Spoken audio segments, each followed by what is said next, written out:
गाओ तनी अभी तक ले दादी मर गई बाड़ी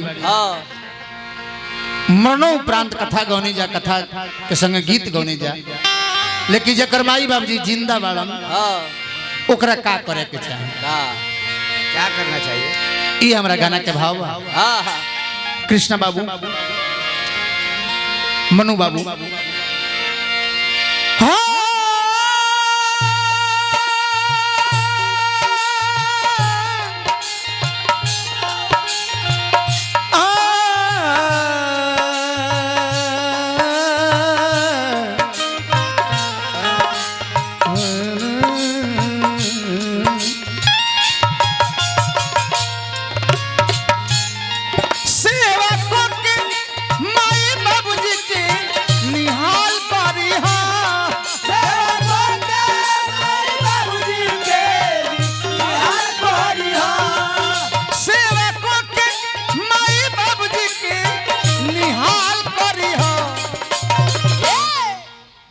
मनु बाबू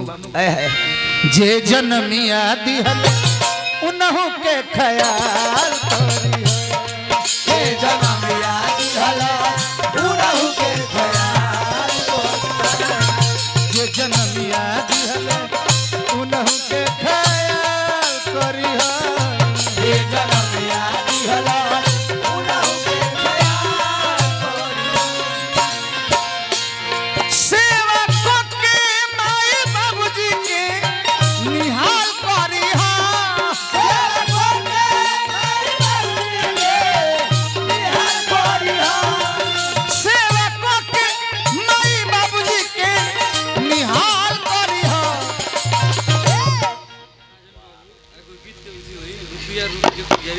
अच्छा अच्छा अच्छा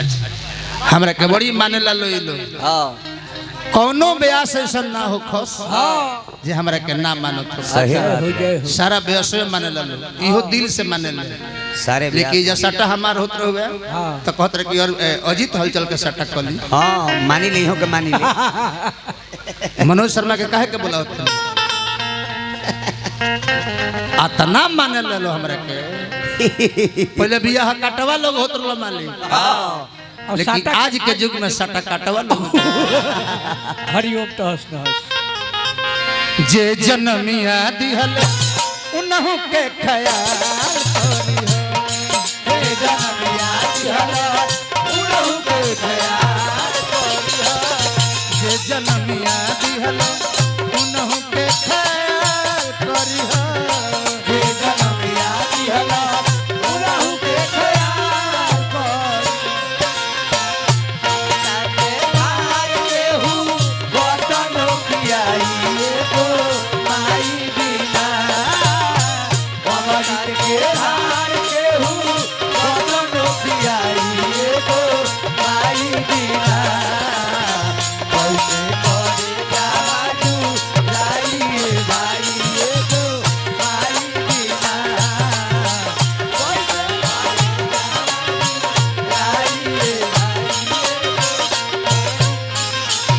जे जन्मिया दिहल उन्हों के ख्याल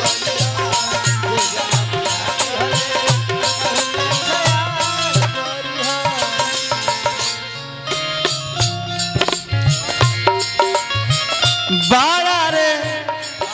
कठिनवा से तोहरा के पोसले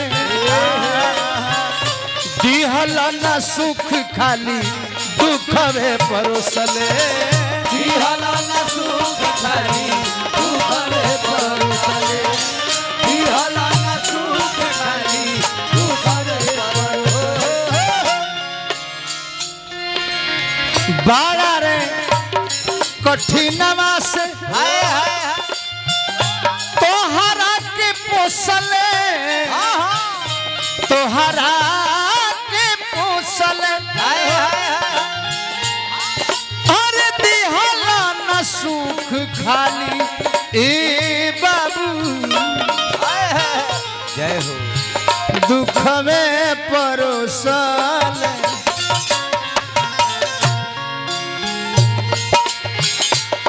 इह बात अपने मन में सवाल करी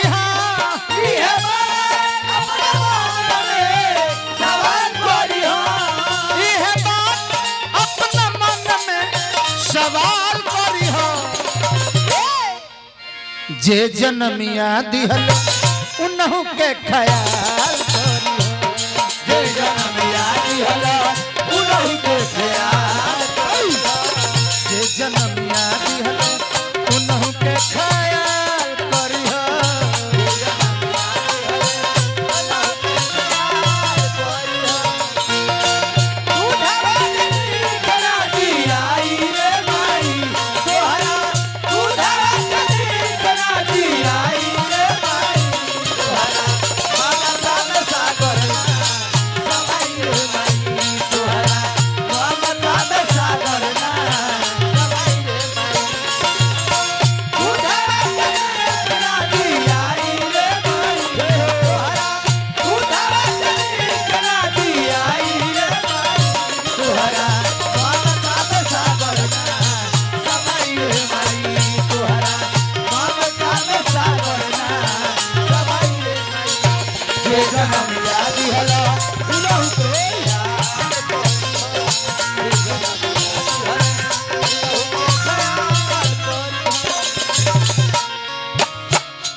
पागल खाना में जाए न पागल खाना में तो मैं के पागलवा कहेले हमार माई बाप पागल हो गइल बा हमरा के लिया के पागल खाना में रख देले पगलाइल बड़ा सब अपन है और बिंदु भाई हमरा कहत कि पागल हो गइल बड़ा का हो आय अपने आइल बड़े माई के अंतिम क्रिया में कहत कि बाबूजी सपनवा भइले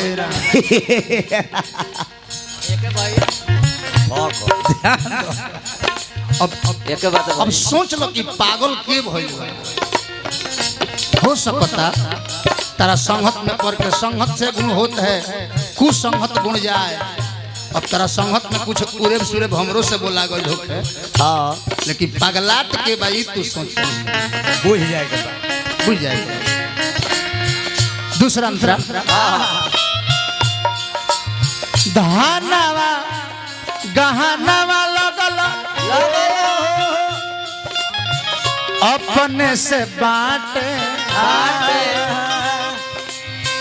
अपन पेटवा भर लिहलो माई के नयाते हो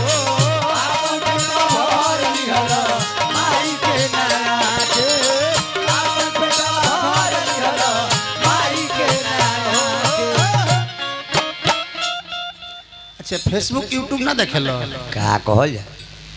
हमरा तो आँख से नहीं खेलो तो फेसबुक ना देख ले तू ना देखेलो कि हमरा हमार कौन हिट भइल बा कौन हमार नहीं खे चलो इंस्टा पर बानी है के तहार गीत बाजी तो लोग कान में लीड लगा के सुने हमार सवेरे सवेरे मंदिर पर बाजेला रसु भक्त के कथा कृष्ण जन्माष्टमी के कथा तब का हमार मिलियन मिलियन में निर्गुण पहुंचल हो तो एक तरह ज्ञान नहीं है अब के तहार कौन हिट भाई भाई के अब अब समझा आपन बड़ाई हीरा को वो कहला जो हम हीरा हैं हीरा कभी नहीं कहता है कि हम हीरा हैं ध्यान दो अब तू आपन बड़ाई अपने मुँह लगा तरह करे कि हमार होई हिट बा हो बारे भाई छोड़ी का हिट बा तहार केतनो हिट बा तो लोग काने में सुनी साउंड में ना सुनी का कहल जाए मर्द ध्यान दो धानवा गहनवा लगल अपने से बाटे अपने से बाटे अरे अपन पेटवा भर लिहल ए बाबू माई के नयाटे बना रही छूछ पानी के खातिर कहियो चाल करिहा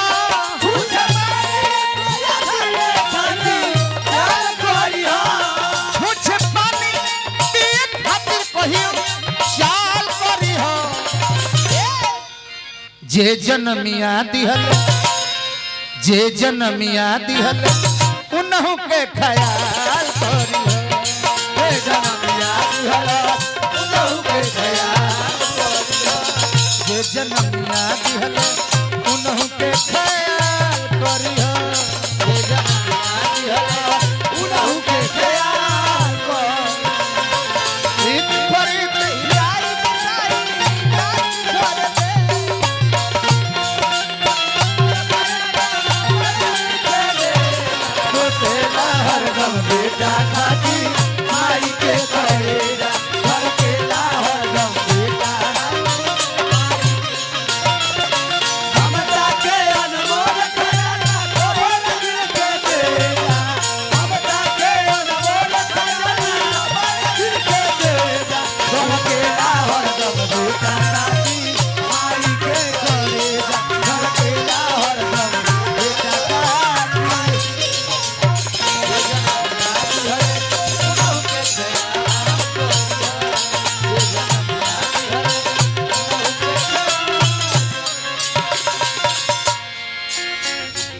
बड़ाई ना करे बड़े ना बोले बोल बोल